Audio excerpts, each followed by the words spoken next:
Bom, boa tarde, obrigado pela presença. Eu sou Paulo Dias, educador da CSEX, contribuo aí com a Comissão Ambiental da Biologia para mais uma atividade dessa Semana do Meio Ambiente de 2023.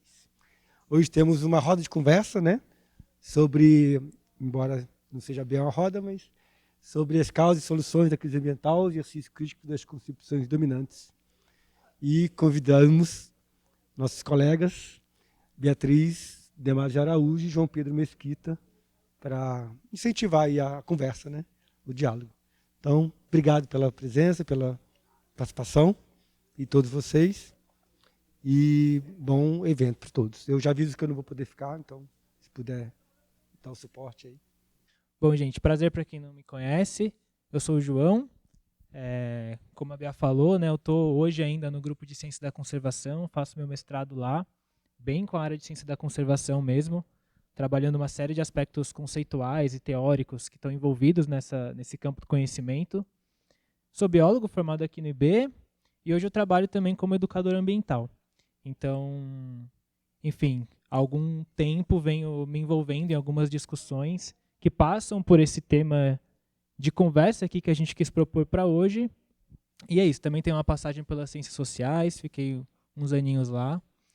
E é isso, a nossa ideia, como a Bea falou, é de conversar com vocês, né? Então, só adiantando já, né? A nossa ideia é fazer uma apresentação relativamente curta aqui no começo, para a gente dar elementos para a gente conversar, e o que a gente queria mesmo era incentivar, encorajar vocês a debaterem com a gente alguns temas, né? Então a gente não está aqui na posição de alguém que vai trazer uma espécie de opinião especializada sobre o assunto e entregar ela para vocês.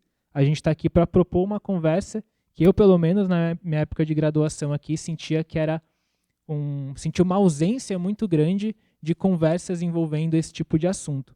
Então a gente quis tentar trazer aqui, criar, pelo mínimo que fosse, algum espaço dedicado a conversar sobre essas coisas, né? Então, inclusive, se o pessoal que está mais em cima quiser descer um pouquinho mais para ficar mais próximo da gente, só se quiserem, né? Mas aí, como o Paulo falou, a arquitetura do AG não ajuda muito a fazer uma conversa. Então, se quiserem ficar mais próximos, talvez ajude. Sim, no momento da roda de conversa, a gente pode chegar mais perto, pegar um cafezinho, e a ideia é que a gente fique bem à vontade. Quando a gente propõe um exercício crítico, não é no sentido da gente fazer julgamento de valores, mas sim da gente fazer uma análise minuciosa das ideias que a gente vai trazer aqui, no sentido de tentar entender o que está por trás, quais são os fundamentos dessas concepções que a gente vai apresentar. E, como o João falou, ninguém aqui é super especialista nisso. A ideia é a gente poder refletir juntos e se sentir confortável para isso. Então...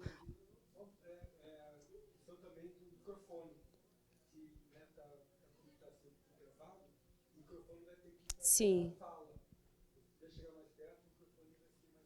Sim. Bom, então é isso. O João vai começar a apresentação, depois eu termino e a gente parte para o papo. Eu acho que nesse comecinho eu vou conversar um pouquinho sentado, se vocês não se incomodarem, aí depois, na hora que a gente for conversar realmente. Mas é isso, também sintam-se à vontade para, se quiserem, já interromper a gente nessa fala inicial para levantar questões, né? Então, a nossa ideia é passar uns 20 minutinhos, né, no máximo, aqui falando, e depois a gente, de fato, abrir uma discussão, né? Então, para começar, queria falar um pouco do básico, né? Que é sobre a tal da crise ambiental, né? Assim, obviamente que aqui, nesse espaço, a gente está na Semana do Meio Ambiente, vocês se interessaram minimamente em estar aqui, então não preciso ficar falando muita coisa que já deve ser muito clara para todo mundo, né? Mas a gente vive hoje num mundo que tem a crise ambiental, ou problemas ambientais, ou questões ambientais, seja como queiram chamar, no centro de muitas coisas do debate público, e algo que é constantemente chamado a atenção, porque existem uma série de situações críticas que a gente vive hoje em dia em relação a esse tema.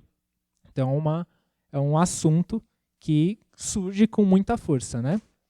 E não é diferente aqui, né? Como a gente está aqui na Bio, não é diferente. Na nossa graduação, nas nossas conversas, nos nossos interesses, constantemente vão aparecer essas questões relativas a proteção da biodiversidade, a conservação, enfim. É um assunto que a gente costuma debater com bastante força aqui, mas que está espalhado por aí. E aí, assim, só para tentar enquadrar mais ou menos como a gente costuma entrar em contato com esse tipo de debate, quis trazer aqui uma pequena modificação que eu fiz a partir de uma figura que talvez vocês até conheçam, não sei, mas que foi retirada daqueles relatórios do Índice do Planeta Vivo, da WWF, né? Então, inclusive, esse tipo de debate ele circula na mídia, nos governos, em políticas públicas, em instituições científicas e também muitas vezes em organizações de sociedade civil, ONGs e coisas do tipo, né? Então, elas se colocam bastante como atores, como participantes desse debate. Então, o que a gente tem como causando preocupação, de modo geral, o que está no centro, no núcleo da coisa, é a perda de biodiversidade, né? Que nada mais é do que o extermínio de certas populações de algumas espécies, inclusive, às vezes, até o ponto da extinção. E isso tem, já há muito tempo, causado uma série de preocupações, né? Desde muito lá atrás, desde o século XVIII até antes, já existem preocupações nesse sentido.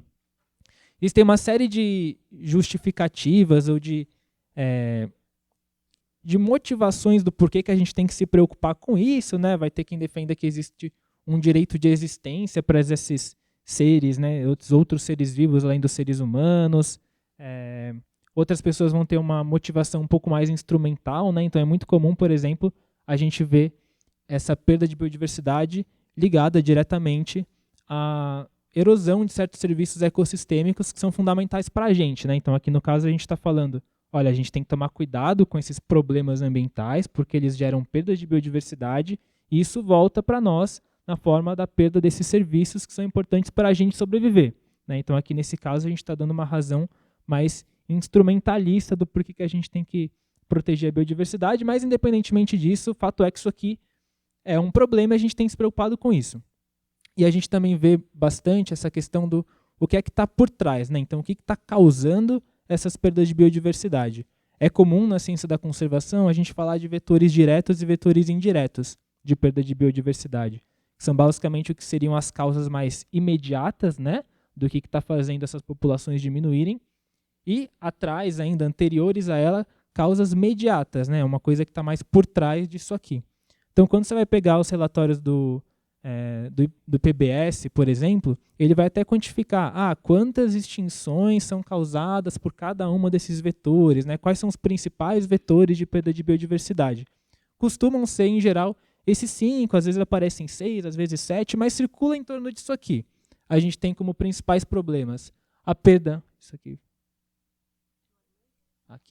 A gente tem a perda da degradação de habitat, a gente tem a superexplotação ou superexploração, que seriam caça, pesca, num ritmo predatório, né?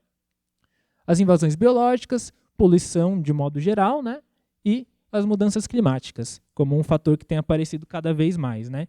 Então, esse tipo de esquematização, ele reflete bem uma certa setorização que é comum de ver entre o que é que causa a perda de biodiversidade.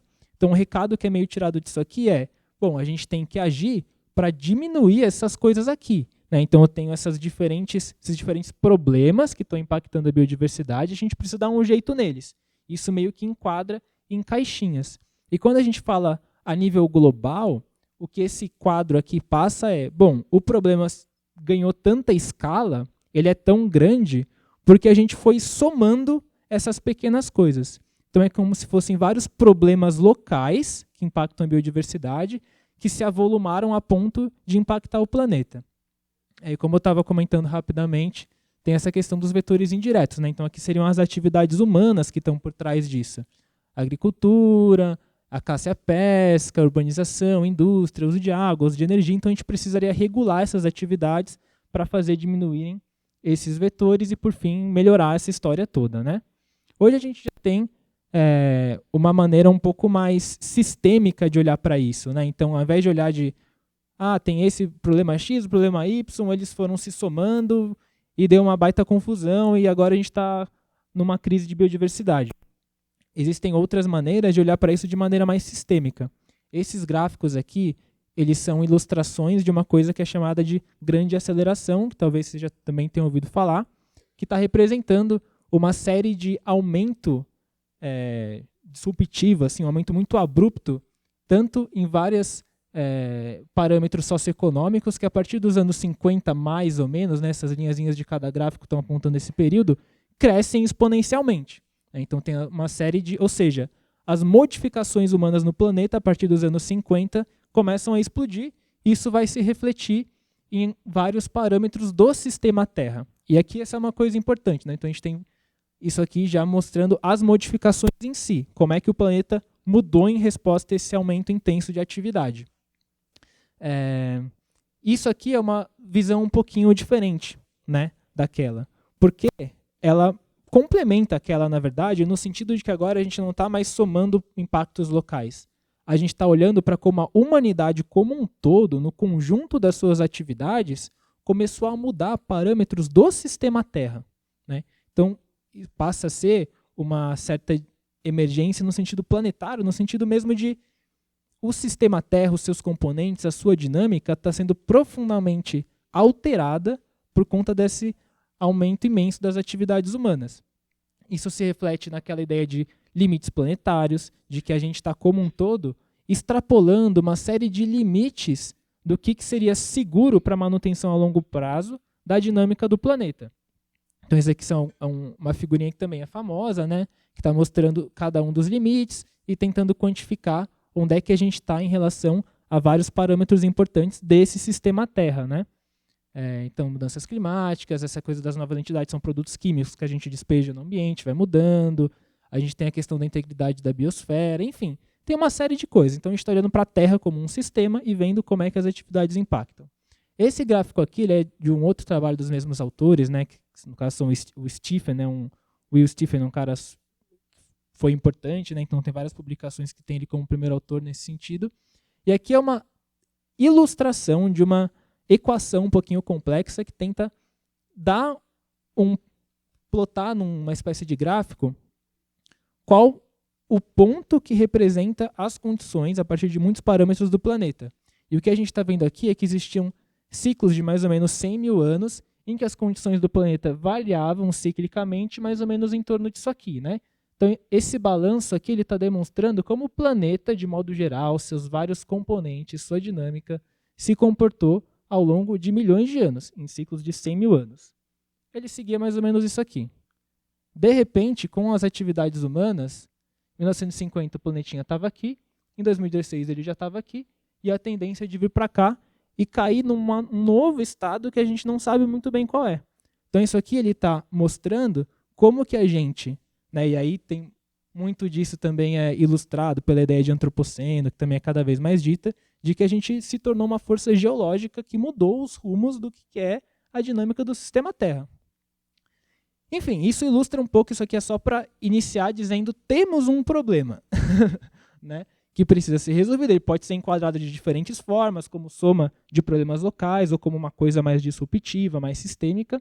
Mas, enfim, agora o que a gente quer, de fato, colocar em debate, eu vou passar para a Bea, né, conduzir um pouco mais essa próxima parte, a gente vai se complementando, de como é que tem sido as maneiras mais comuns, mais frequentemente disseminadas de dizer é por isso que isso aqui está acontecendo. E é isso aqui que a gente tem que fazer para solucionar, para mudar essa rota. Bom, então, o João contextualizou, acho, muito bem a urgência dessa crise, o tamanho dessa crise.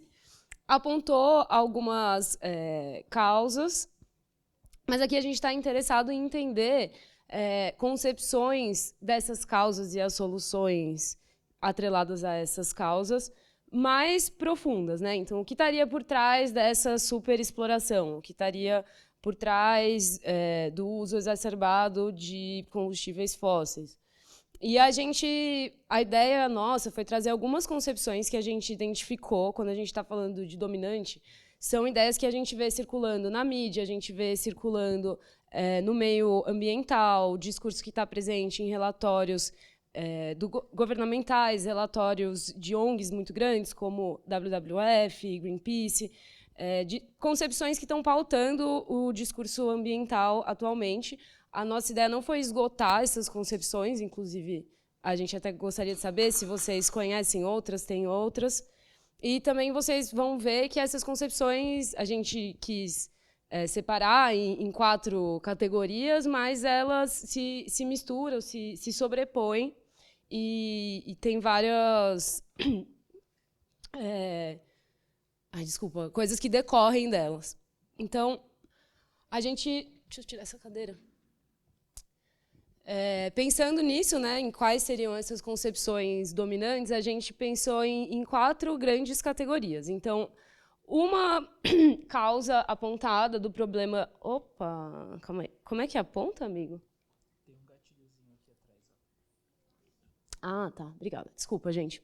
Então, um tipo de causa apontada em alguns discursos é a superpopulação humana. Vou falar detalhadamente de cada uma delas já. Também, muitos discursos falam da questão do consumo exacerbado dos seres humanos, que estariam causando todas essas mudanças ambientais, essa crise ambiental. Tem muitos discursos falando que o problema é que os humanos têm valores em relação à natureza que levam à sua destruição. E também, hoje em dia isso está cada vez mais sendo falado, discursos que entendem que o problema é uma desregulação das atividades corporativas, né, das grandes corporações, que atuam sem preocupação ambiental. Então, entrando nessa causa apontada de superpopulação humana, eu trouxe aqui alguns exemplos para a gente ver como é que esse discurso aparece. Esse livro aqui, The Population Bomb, é um livro de 68, que foi bem importante para disseminar essa ideia de que o problema ambiental está sendo causado por uma superpopulação. Esse livro foi escrito por biólogos conservacionistas americanos, e eles entendiam que iria haver grandes fomes no mundo se a população continuasse crescendo. Então, eles falam, a gente tem que rapidamente controlar a população humana, reduzindo o crescimento a 0 ou fazendo até ele ser negativo. Então, a gente precisa atingir essa regulação consciente do número de humanos. E aqui no livro eles trazem ideias tipo colocar contraceptivos em água, coisas que nunca chegaram a acontecer, ou, enfim, né, não necessariamente decorrente das ideias desse livro. Mas a gente vê essas ideias ainda hoje. Esse artigo aqui ele saiu ano passado na Biological Conservation. E aí, nesses artigos, eles estão argumentando que o problema da perda de biodiversidade é a superpopulação humana. Eles falam que isso é um problema tanto nos países ricos como nos países pobres, e que eles falam com todas as letras que os biólogos da conservação devem advogar por uma redução do número de pessoas e defender políticas de contracepção e de menores famílias. E isso também aqui, isso é um site, Pensamento Verde, que está bem assim, nesse discurso ambientalista que a gente vê por aí, que não é um site acadêmico, mas ele foca bastante nessas questões ambientais, trazendo essa ideia de que a superpopulação é o que está causando essa crise ambiental. E acho que é interessante perceber, e aí quando a gente está falando de fazer um exame crítico dessas concepções todas, a gente está falando em tentar trazer à luz quais são os pressupostos, quais são os fundamentos, quais são os limites que cada uma dessas ideias traz, né? É interessante perceber que, nesse caso, por exemplo, o que está por trás disso é que existe uma maneira fixa, praticamente dada pela natureza, de como os seres humanos existem no mundo. E a questão do tamanho do impacto que a população humana causa passa a ser diretamente relacionada e explicada pela quantidade de pessoas. Então, o que está colocado aqui não é como os seres humanos vivem, mas é quantos seres humanos vivem, como se isso esgotasse o problema, né? Inclusive, eu não sei se vocês sentem isso, mas eu sinto que é cada vez mais comum aquele discurso que até ficou bastante colocado com a pandemia, né? De que o ser humano ele é o vírus do planeta, né? Então, quando começaram a aparecer por conta da diminuição de algumas atividades humanas por conta da pandemia de Covid, né? Que aí alguns rios começaram a ficar mais limpos, alguns animais começaram a voltar para ambientes que estavam muito ocupados por humanos. Foi tipo, nossa, você está vendo como o ser humano ele é um vírus, ele é a doença do planeta, né? E quando você tira ele, as coisas melhoram, né? Então, esse é um discurso bastante comum. Outra causa apontada nesses discursos e que tem, como eu falei, né, essas causas se sobrepõem, então também tem relação com a questão da superpopulação, é que os humanos estejam tendo hábitos de consumo muito exacerbados, pouco conscientes, pouco sustentáveis, né? Então, em vários lugares a gente vê, aqui é o próprio site do Ministério do Meio Ambiente, com artigos sobre o que é consumo sustentável, como a gente deve escolher o que a gente compra e como isso está por trás da crise ambiental que a gente vive. Aqui, por exemplo, é um postzinho do Greenpeace, falando que o consumo excessivo machuca tanto o planeta quanto as pessoas. Então, a gente tem que fazer escolhas conscientes para ter um planeta e uma sociedade mais saudável. E essa ideia do consumo exacerbado, ela foca bastante na ação individual, né? Então, esses discursos ressaltam a importância de você ter essa escolha consciente. Então, você, como indivíduo, pensar antes de consumir e que esse ato de fazer escolhas mais conscientes, mais sustentáveis, vai contribuir para a gente combater a crise ambiental. Quer complementar alguma coisa? Não? Uma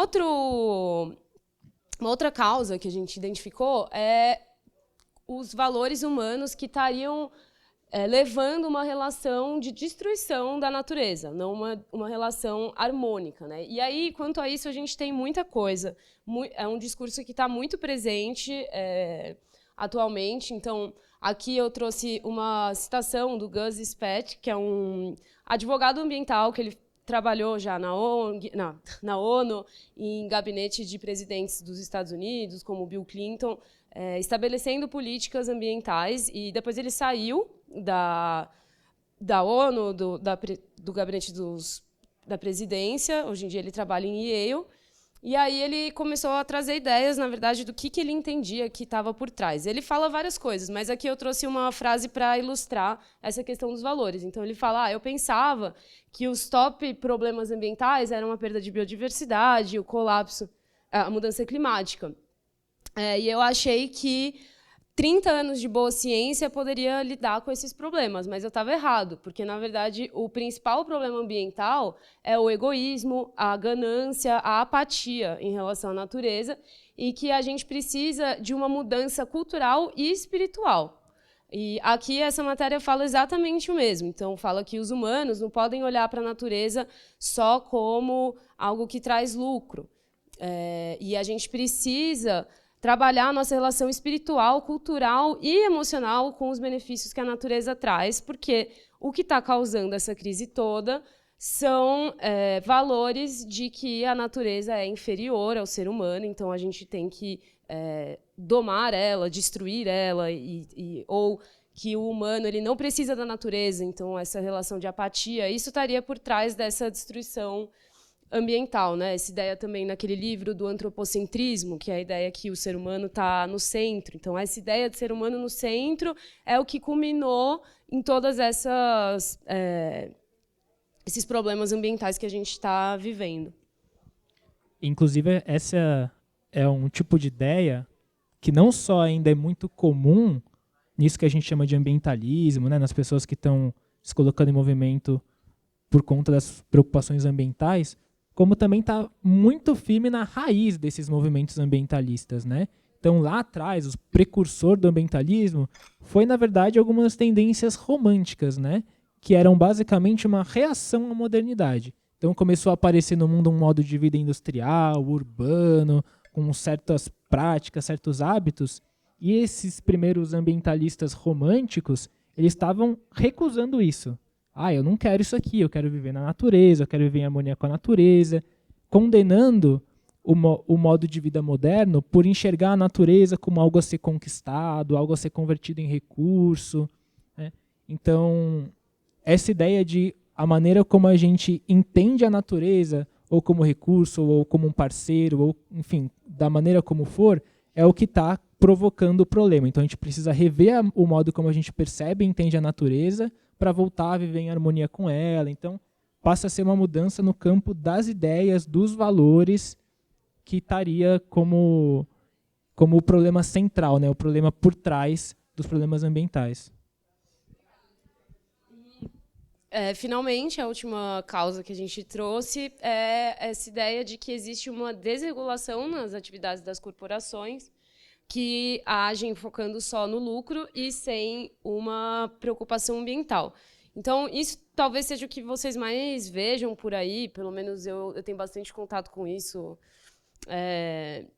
Essa ideia de que a gente precisa ter uma economia verde, então a economia verde parte do pressuposto que a gente precisa ter eficiência no uso de recursos, baixo uso de carbono e inclusão social. Então, é uma economia basicamente focada em sustentabilidade. E em 2019, congressistas americanos lançaram esse Green New Deal, em referência ao New Deal dos anos 30, que era um pacote de infraestrutura para os Estados Unidos. E a ideia deles é que, nesse Green New Deal, essas obras de infraestrutura e tudo que seja feito no país seja de maneira sustentável e, dessa maneira, focando em eficiência no uso de recursos, baixo carbono, transição energética, né, para diminuição do consumo de combustíveis fósseis. Alinhado a isso, além dessa questão da economia verde, do crédito de carbono, que é uma discussão que está muito em alta, outras coisas relacionadas a isso que a gente vê muito presente vêm da ONU, né? Então, as ODS, que são os Objetivos de Desenvolvimento Sustentável, hoje em dia são um mantra em várias empresas, né, que elas buscam atingir esses objetivos de desenvolvimento sustentável para que elas possam atuar com preocupação ambiental, regular a sua atividade para que elas não causem esses danos ambientais que têm causado. Então, essas ideias todas giram em torno disso de ajustar a conduta. Mudar um pouco a economia, mudar um pouco o foco das empresas. Acho que é uma coisa que também é legal de perceber aqui nessa categoria que a gente juntou aqui várias coisas, né? Elas todas se preocupam com pensar que o problema está no modo de funcionamento do sistema econômico, né?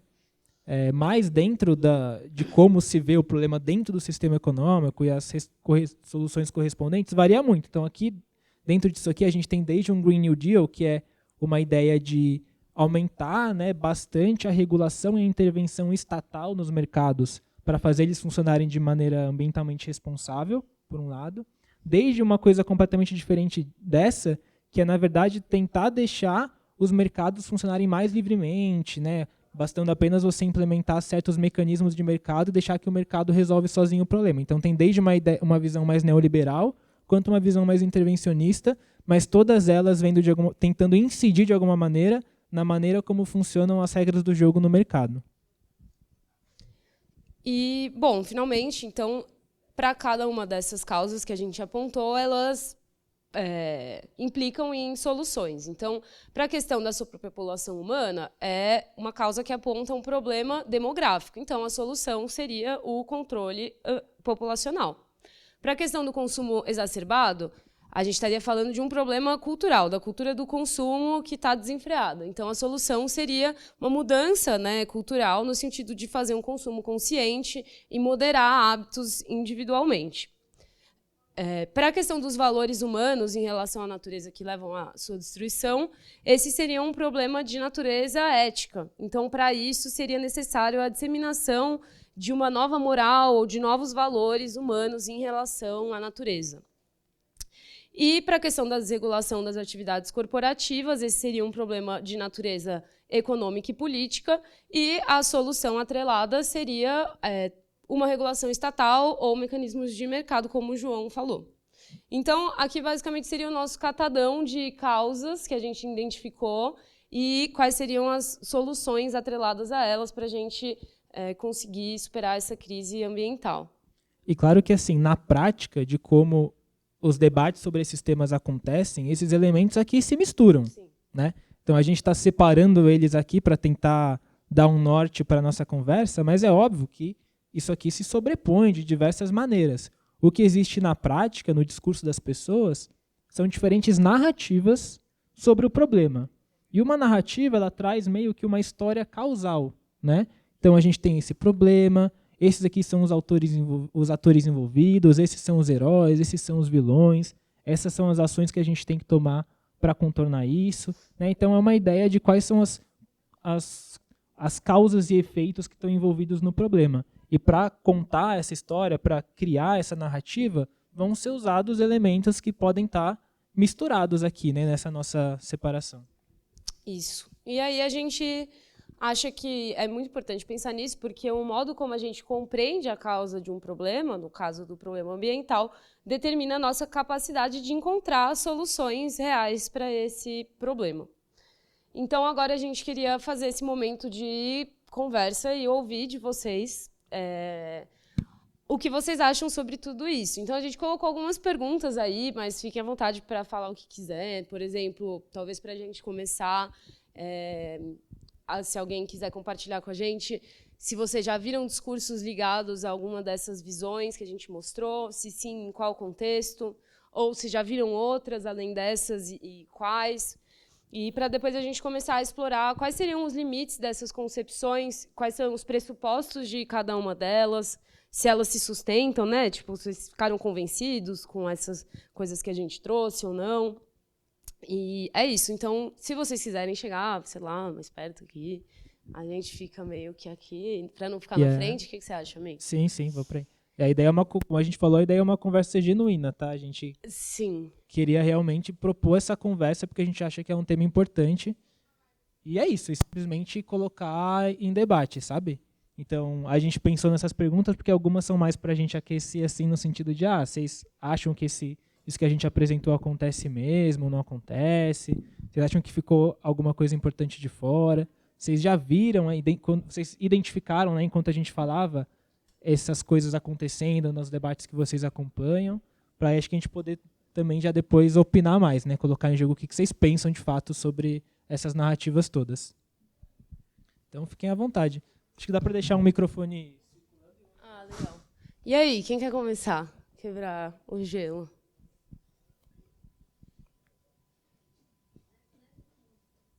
Pode ser inclusive só para dizer se identificou ou não. Sim.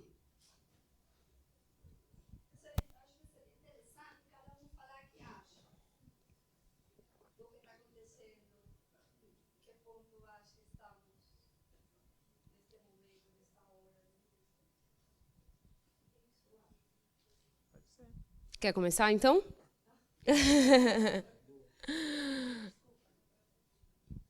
Se quiser falar seu nome também. Eu estou fazendo doutorado no IE, né? A gente está com um bioreator, um biodigestor, para tentar, né?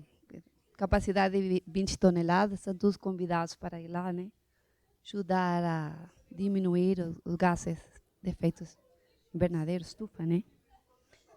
Então, eu acho que realmente é preocupante o que está acontecendo e também sei que a Organização das Nações Unidas também sabe e está tomando bastantes providências a respeito, mas eu acho que o Brasil é tão importante, este país, em dimensões continentais, mas a consciência ambiental neste país eu acho que é muito grande. Aqui o uso da energia renovável é bastante grande, né? 80%, 80 e pouco por cento, né? Então, acho que eu estou falando demais. Eu acho que eu deveria falar outra pessoa. Obrigada. Quer falar? Eu ia falar para você voltar no outro slide. Rapidinho. Não, no que tem todas as... Isso.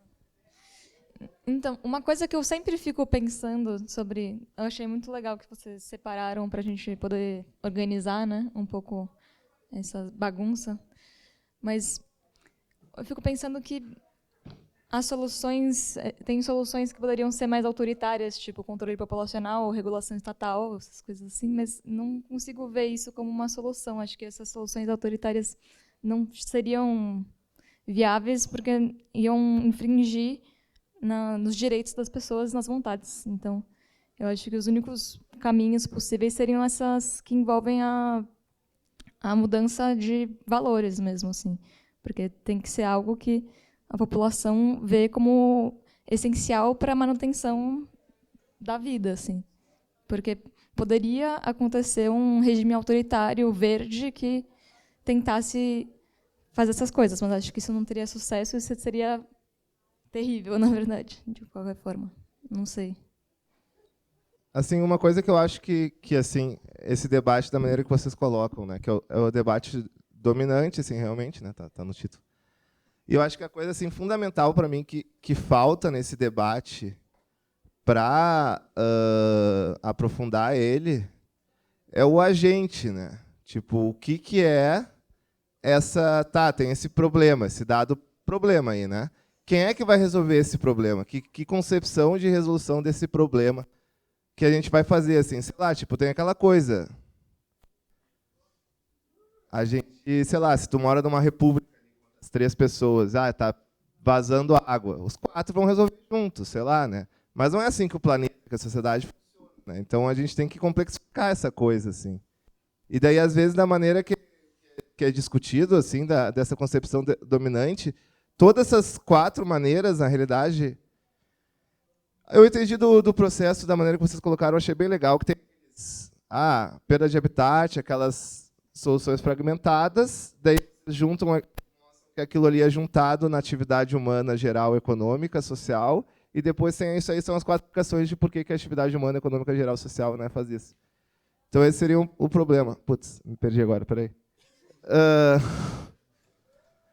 Você estava falando que você achou legal essa... mas eu só queria... mas então, da maneira que isso é discutido, parece que é uma questão assim do sentido de tipo... Como se fosse uma parada que todo mundo vai chegar... Que a sociedade funciona em todo mundo conversando. Tem a Assembleia Geral das Nações Unidas lá. Todo mundo conversa, chega num acordo e faz e resolve. E é assim que acontece, né? E ignora os vários conflitos da sociedade, assim. A Lisina falou do autoritarismo, mas a gente já vive no autoritarismo, né? E a gente vive no autoritarismo que é exploratório. Por que as corporações não são reguladas? Por que elas mandam no planeta? Se todas as pessoas, se 97 pessoas resolvessem amar muito a natureza, amar tanto a natureza quanto os Yanomami, mas quem tem as metralhadoras, quem tem os caça, quem tem os tanques, continuasse achando que a natureza é só uma ferramenta útil, não ia fazer diferença.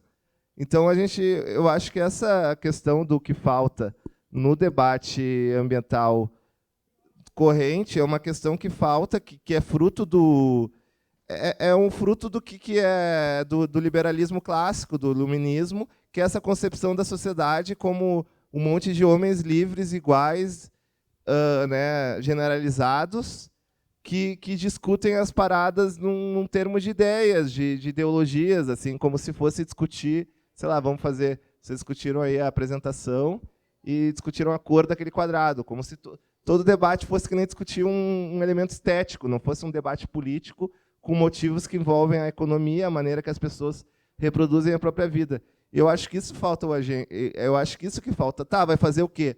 É para mudar os valores humanos. Quem vai mudar os valores humanos? A gente aqui, os cientistas tagueiras, que vamos convencer as pessoas, a gente vai convencer as pessoas. A gente vai convencer os governos, que são uma parada de fora, a controlar a população. Como é que vai ser? E daí eu acho que isso volta daí, mais do meu ponto de vista, volta para o problema, que é o mesmo problema da violência, da pobreza, da falta de saúde, da falta de educação, da miséria, da falta de emprego, que quem vai resolver o problema é essa multidão de pessoas que não tem nada a perder, né? Que são os trabalhadores livres, e que eu acho que eles têm que se organizar de uma maneira clara com esse objetivo. E eu acho que não é só ter a consciência de pertencer a essa massa que também vai resolver o problema mental. Tem que ser consciente que existe um problema mental. Mas eu acho que precisa ter esse agente claro, né? Sem esse agente claro, não tem como discutir solução nenhuma. Obrigada. E aí, alguém mais quer... Bia?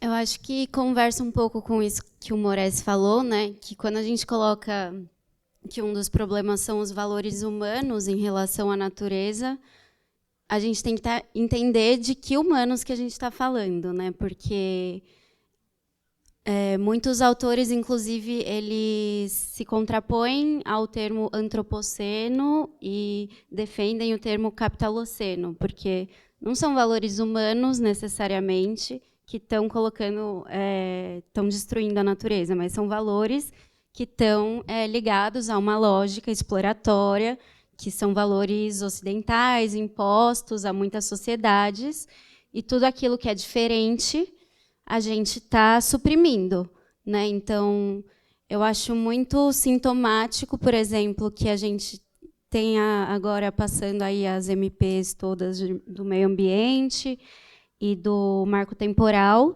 e o IB decidiu se posicionar em congregação contra as MPs do meio ambiente, mas não contra a do marco temporal, sendo que a gente sabe que os povos indígenas têm um outro tipo de relação com a natureza, né, e estão intimamente associados à proteção da natureza. Então, eu acho que é isso, essa ideia de que existe uma sociedade, a sociedade, os humanos, ela esconde muitas particularidades que estão relacionadas à economia, à política, a quem é a maioria, quem é a minoria, quem é oprimido, quem é opressor. E, enfim, é isso.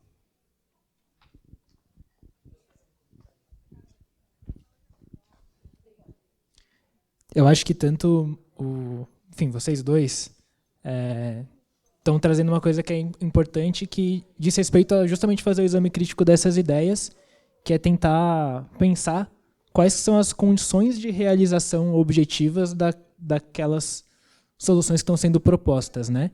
Então, quando a gente pensa nesse quadrado aqui que vocês trataram um pouco mais, né, dos valores humanos e tal, que é uma mudança, a gente tem que conscientizar as pessoas, né, tornar as pessoas mais conscientes dos seus impactos no planeta e da necessidade de mudança, né? Ou seja, a gente quer produzir pessoas que sintam que algo que precisa ser feito e estejam dispostas a ajudar a fazer essa mudança, né?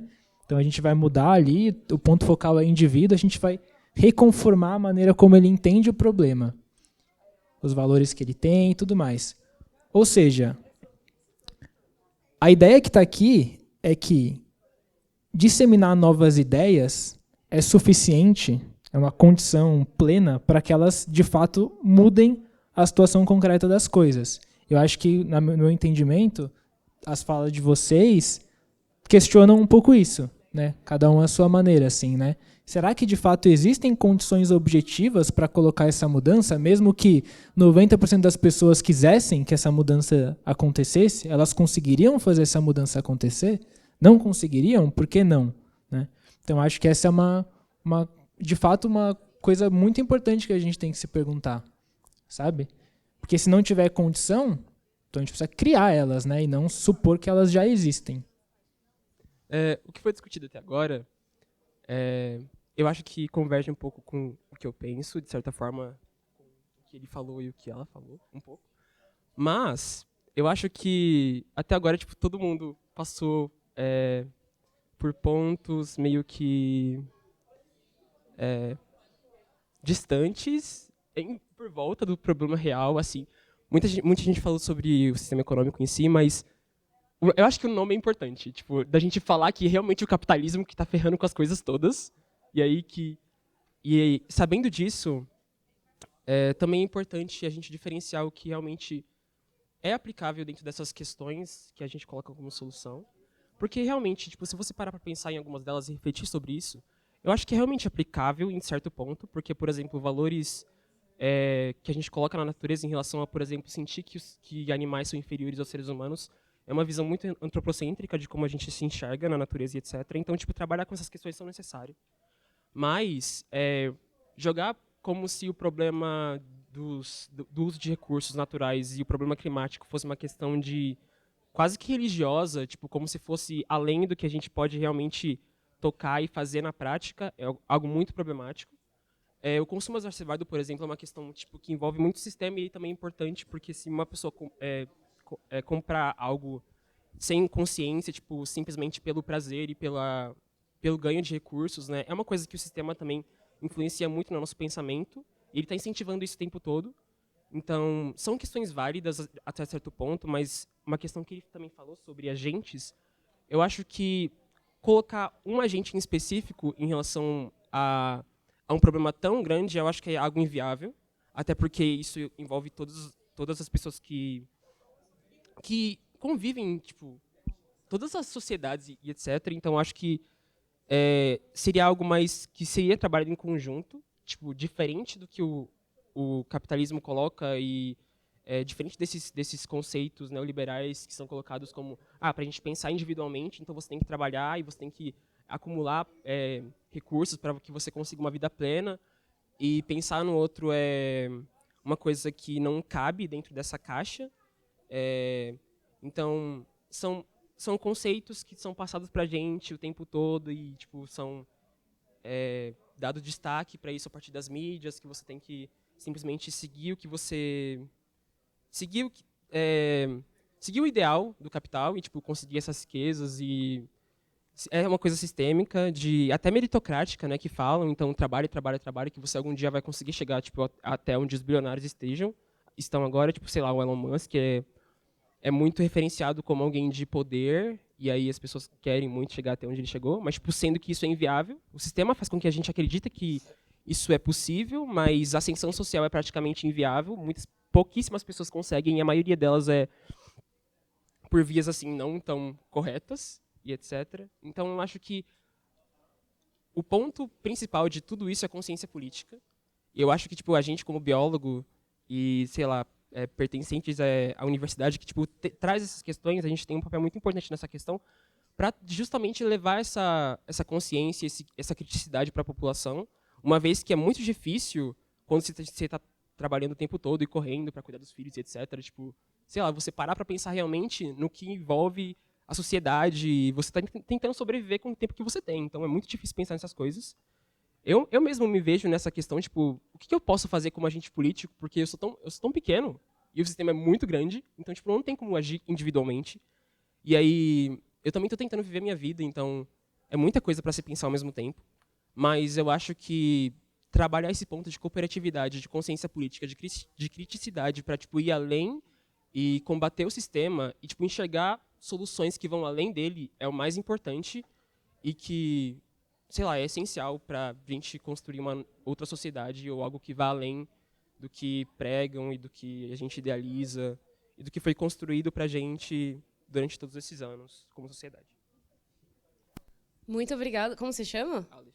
Obrigada, Aleph. Acho que a fala do Aleph foi bem legal nesse momento, porque eu e o João, a gente não acha que essas concepções dão conta do problema ambiental, da crise ambiental, né? Pessoalmente, a gente acha que elas não dão conta quando a gente vai pensar nos pressupostos delas, várias coisas que vocês colocaram, que mostram que elas não se sustentam como a causa final, que existe mais coisa por trás e que esses discursos dominantes, de alguma maneira, até esconde o que pode estar mais por trás.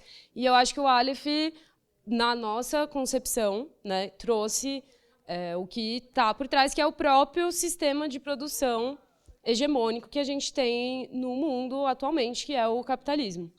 Então, a gente acha doido como, no discurso ambiental, muitas vezes, isso passa. E a gente acha que o problema é uma desregulação no mercado, que a gente pode regular ele. Um problema é um problema dos valores, a gente ajusta os valores. E, dessa maneira, a gente acaba não indo para o que nós acreditamos que seja a razão, que é o próprio sistema, e que não é um problema passível de reajustes, porque ele é mais profundo do que isso. Então, Só para complementar rapidinho, acho que uma coisa que vocês notaram e que, enfim, acho que a gente já deu para perceber que essa é uma coisa que vocês já discutem e já vem pensando também, porque eu acho que essa é uma preocupação muito comum de afligir a gente, né? Mas é isso, assim, eu pelo menos tenho a mesma percepção de vocês. E todas esses enquadramentos aqui, essas narrativas que a gente apresentou, elas pressupõem o capitalismo como um dado da natureza, como algo histórico. E isso é curioso, por quê? Então elas vão sempre tentar formular soluções dentro dos limites do modo como se organiza a produção humana em sociedade hoje. Isso é curioso, porque não é algo muito obscuro ou muito difícil de compreender, ou algo que a gente não saiba, que o que está fundamentalmente entre o modo como a gente vive e os impactos que a gente causa na natureza é a produção, é o trabalho humano, né? Porque ao modificar a natureza para produzir coisas, que a gente está causando tudo aquilo, e também são os produtos, os resíduos dessa produção, que junto, enfim, com esse uso inicial de recursos e esse depósito de resíduos na natureza, essas são as duas grandes coisas que estão por trás de tudo aquilo. E a gente sabe disso, né? Ao mesmo tempo, a gente não para pensar como no mundo esse processo produtivo está organizado e por quê. E se a lógica com que ele opera faz sentido ou não para manter aqueles limites planetários, né, aqueles parâmetros todos dentro dos limites seguros, né? Então a gente sabe que é a produção que está por trás, mas, ao mesmo tempo e paradoxalmente, a gente não questiona a lógica capitalista de produção. Muita gente questiona, até a gente vai mostrar algumas citações de pessoas que questionam, mas nos discursos dominantes, isso não é questionável. Então, como o João falou, a gente acaba que toma o nosso sistema de produção como dado e não consegue coletivamente pensar em como superar ele. A gente consegue pensar em ajustes, mas que não mudam a lógica na qual ele se baseia, né? Então, a gente trouxe aqui... Quer ler as frases, amigo? Pode ser bem rapidinho, que acho que o tempo já acabou. A gente queria ter mais tempo para conversar, na verdade, né? Mas, enfim, só para trazer pelo menos uma citação de alguém que vai trazer um pouco disso que a gente está falando. Esse é o Barry Commoner. Isso aqui é uma citação de 1971, então essas reflexões que a gente está fazendo agora não são muito novas, mas elas seguem sendo muito importantes, né? Ele vai dizer o seguinte: o planeta é poluído não porque os humanos são algum tipo especialmente sujo de animal, nem porque há muitos de nós. E aqui ele estava realmente batendo no Population Bomb, que é da mesma época. O problema reside na sociedade humana, nas formas como a sociedade resolveu ganhar, distribuir e usar a riqueza que foi extraída pelo trabalho humano dos recursos do planeta. Uma vez que as origens da crise se tornam claras, podemos começar a desenhar apropriadamente as mudanças sociais para resolvê-la. Então é isso que ele está destacando, né? O que ele está dizendo que está no raiz da coisa, no fundamento do problema, são essas formas que a gente coletivamente utiliza a natureza para produzir recursos, riquezas e como a gente distribui ela, né? Então, o que está por trás é o processo produtivo. E aí, acho que essa aqui, para terminar, né, talvez, acho que não precise da última, essa é do Michel Lovy, de um livro bem famosinho dele, que vai dizer, apontando, né, para isso que vocês estavam dizendo, a racionalidade limitada do mercado capitalista, com seu cálculo imediatista de perdas e lucros, é intrinsecamente contraditória com a racionalidade ecológica, que leve em conta a longa temporalidade dos ciclos naturais. Então, ali na frase anterior, o que estava sendo apontado era, como eu já repeti algumas vezes, mas só para dizer mais uma vez, o que está por trás é o jeito, é a maneira, é a lógica com que produzimos, né? Com que usamos recursos e jogamos resíduos por aí.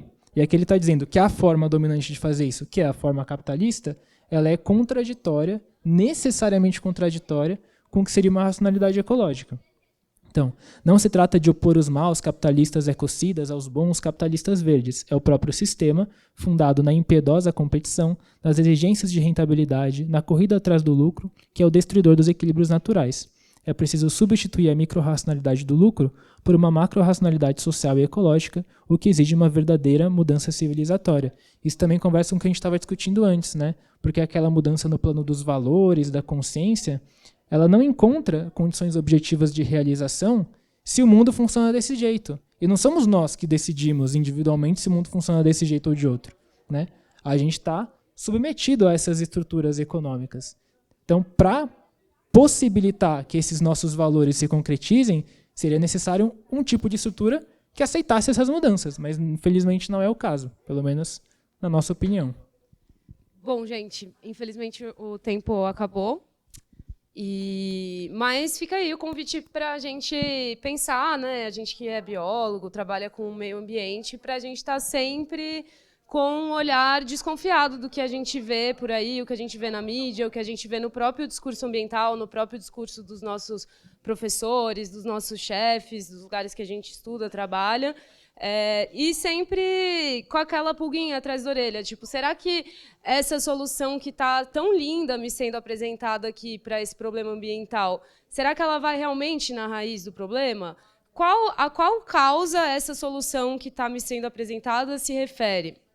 Eu acho que esse exercício é bem importante para a nossa atuação como, não só como profissionais do meio ambiente, mas como cidadãos mesmo, né?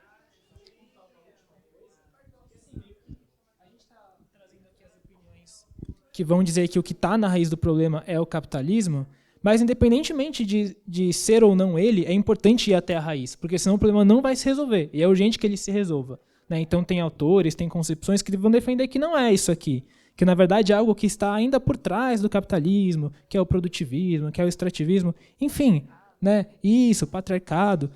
O importante, a mensagem que a gente queria deixar é essa necessidade de ir até o fim, porque se a gente não encontrar uma solução real, a gente está ferrado.